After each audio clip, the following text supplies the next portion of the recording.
So I first came across salt as an idea, maybe it's probably 13, 14 years ago, a long time ago.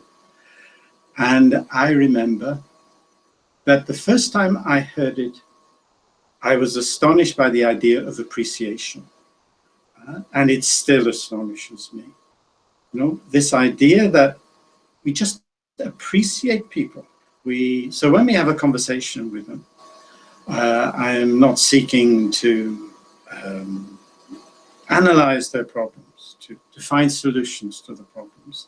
The objective of that conversation is simply to appreciate their strengths. And I suppose that idea was a very new one to me.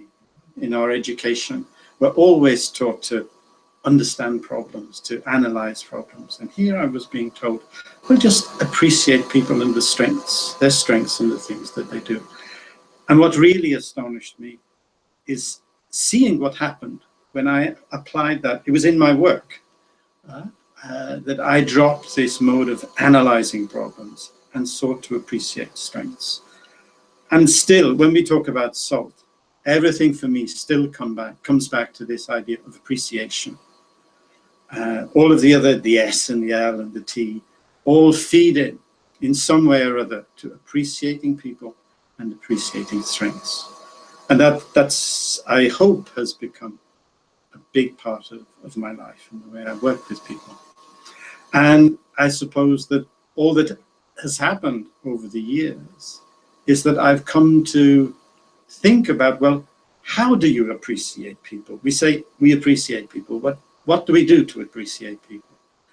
And I think that's the learning that's been going on and continues to go on.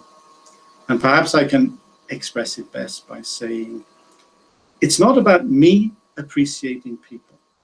It's about me talking to people so that they appreciate their own strengths.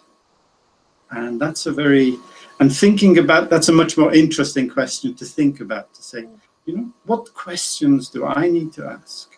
How do I need to talk to people so that they come to understand their own strengths? And I think there's, you know, many years of thinking about that and practicing about that. For me, sits at the heart of salt. And I think it's really important for two reasons. One is that it's very important that this isn't false. This isn't telling somebody you're really good at this and it's not true. Because what you're wanting people to do is to take action based on those strengths. So those strengths really need to be real in the eyes of the person who's